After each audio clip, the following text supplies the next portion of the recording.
Hello students, welcome back to this new problem based on the previous concept of perpendicular velocity.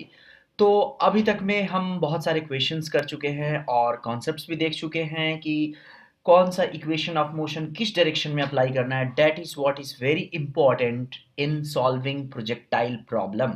तो ये अगर बात हमारे को समझ में आ जाता है कि कौन सा इक्वेशन ऑफ मोशन किस डायरेक्शन में लगाएंगे तो इट्स क्वाइट क्लियर. तो यानी हमने तीन मेथड से एक प्रॉब्लम को सॉल्व करना सिखाया था फर्स्ट वाले प्रॉब्लम को.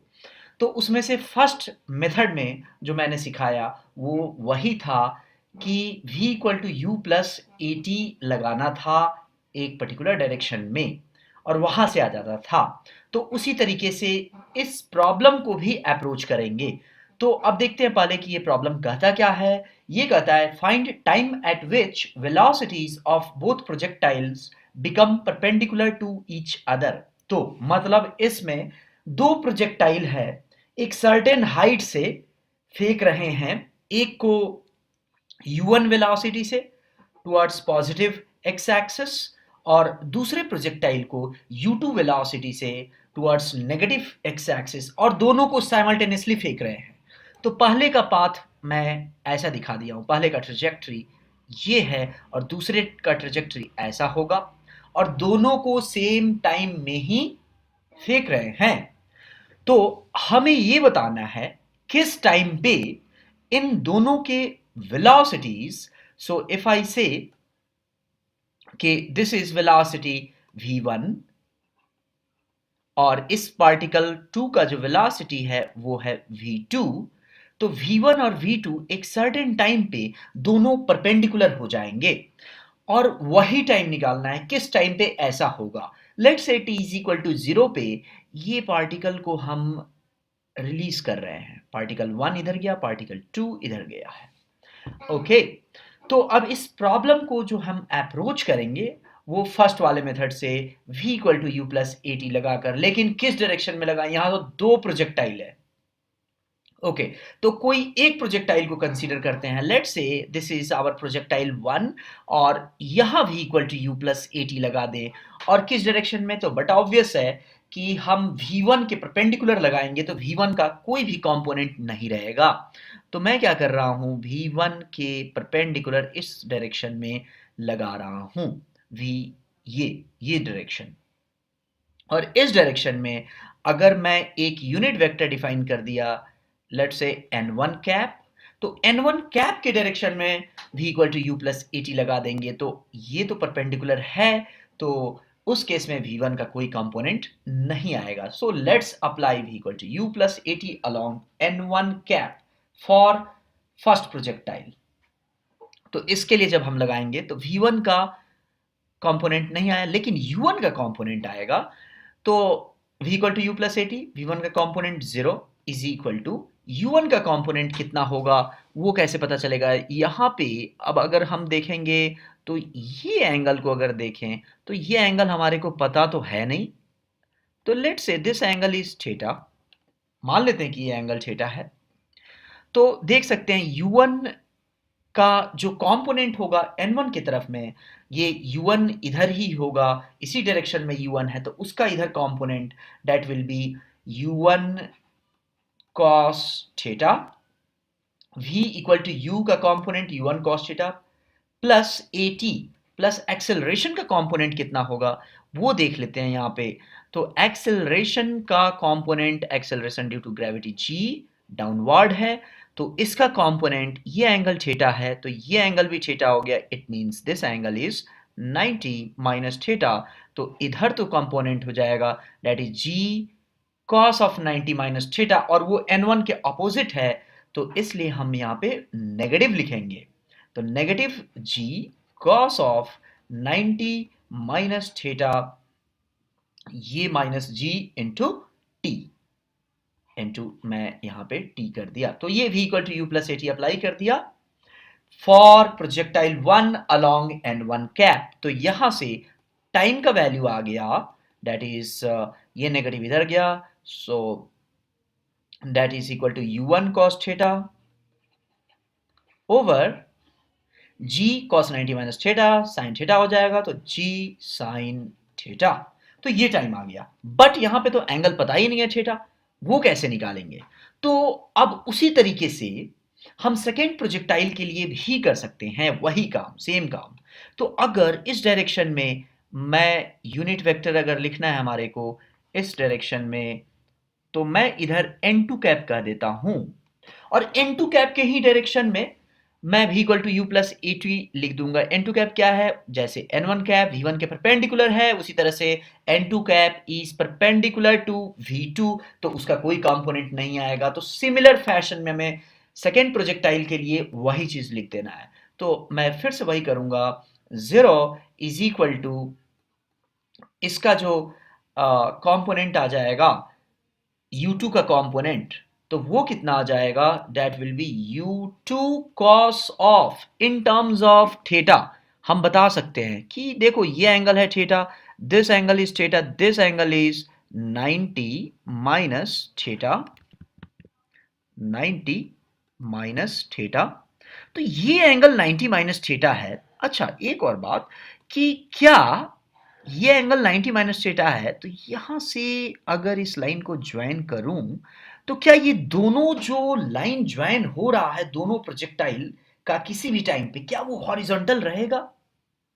अगर हॉरिजॉन्टल रहेगा तो ये 90 माइनस थीटा है, सो ये एंगल कितना हो जाएगा? ये 90 है तो this angle will be theta. तो अगर ये एंगल थीटा है तो हम स्ट्रेट अवे बता सकते हैं यहां से ये एंगल थीटा, तो vertically opposite angle this angle is also theta. तो यानी उस केस में u2 का कंपोनेंट वो इस डायरेक्शन में, this angle is 90 minus theta, तो u2 cos of 90 minus theta हो जाएगा, क्योंकि this angle is 90 minus theta और u2 तो हमारा इस डायरेक्शन में है, तो इसका u2 का कंपोनेंट इधर, तो that will be u2 cos 90 minus theta. और प्लस एक्सेलरेशन का उसी तरीके से कंपोनेंट देखेंगे, तो acceleration due to gravity g तो डाउनवर्ड है, तो इसका कंपोनेंट n2 कैप के डायरेक्शन में, तो वो n2 के अपोजिट होगा, तो इस इधर हो जाएगा। तो ये एंगल कितना हुआ? Theta, 90 minus theta, this angle will be theta. तो g का इधर कंपोनेंट g cos थीटा, लेकिन नेगेटिव के साथ, इसलिए मैं लिख रहा हूं minus g cos theta into t। तो हम देख पा रहे हैं जो यहाँ पे cos है वो यहाँ पे sin हो जाएगा, cos 90 minus theta sin theta होगा, और यहाँ पे sin थीटा है तो यहाँ cos थीटा हो जाएगा।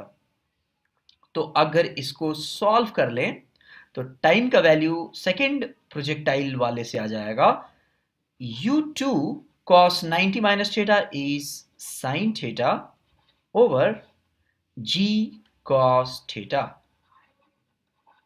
ओके, तो यहां पे cos है, यहां sin है, यहां sin है, यहां cos है, बट नेचुरल होना भी चाहिए।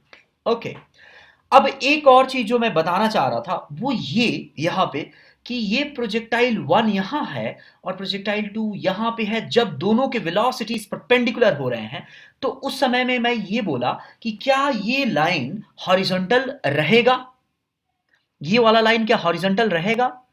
अगर हॉरिजॉन्टल रहेगा तब ये काम हम कर सकते हैं कि अगर ये एंगल थीटा रहा तो उस केस में 90 माइनस थीटा और ये थीटा, अगर हॉरिजॉन्टल नहीं रहा तो कुछ अगर एंगल बना लिए तब तो ये पॉसिबल नहीं होगा। तो पहले तो हम ये प्रूव कर लें कि ये लाइन हॉरिजॉन्टल रहेगा। और बच्चे अगर किसी के दिमाग में ये आता है कि हाँ मैं ये प्रूव कर सकता हूं, तो आप कमेंट करो नीचे कि yes I can prove it that at any instant of time the line joining this two projectile will remain horizontal. मैं आपको बताता हूं यहां पे, तब तक आप पॉज करके एक बार सोच लो और सोच करके मुझे बताओ कि आप सोच पाए। ओके, तो ये हॉरिजॉन्टल क्यों रहेगा? अब देखो आप, फर्स्ट वाले प्रोजेक्टाइल को मैं इधर फेंका, कितने वेलोसिटी से? u1 वेलोसिटी से फेंका। तो किसी भी इंस्टेंट पे जब वेलोसिटी परपेंडिकुलर होगा तो ये हाइट कितना होगा? ये वाला height, this height is equal to how much?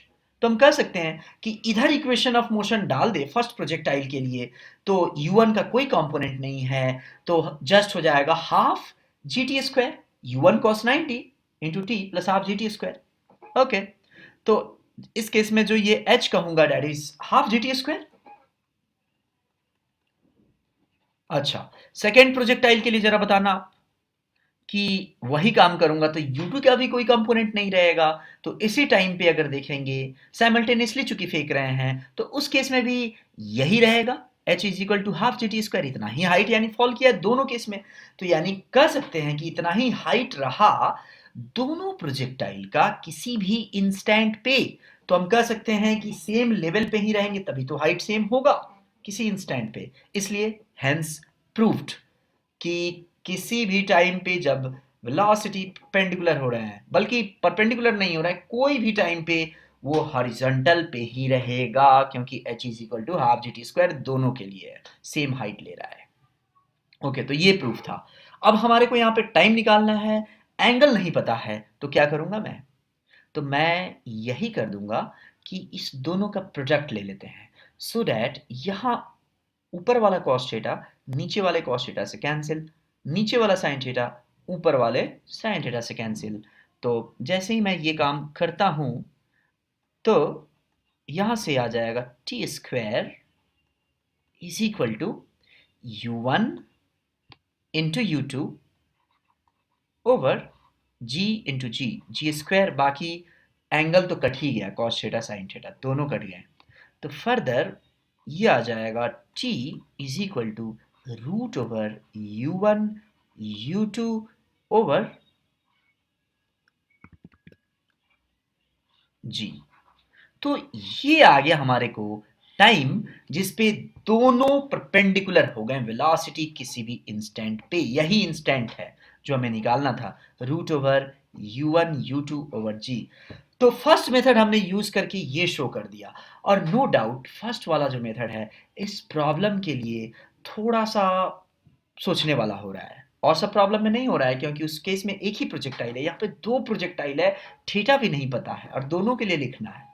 इसलिए इस केस में फर्स्ट वाला मेथड थोड़ा लेंथी हो रहा है, बट एनी हाउ हम समझ गए कि कैसे अप्लाई करना है, और ये भी एक पर्पस होता है, कोई जरूरी नहीं है कि इस प्रॉब्लम को हम इस अप्रोच से ही सॉल्व करने हैं, चाहे मतलब ये काइंड ऑफ एक हमारा out of the box thinking है कि कैसे हम अप्रोच कर रहे हैं इस प्रॉब्लम को, that is very important to apply concepts.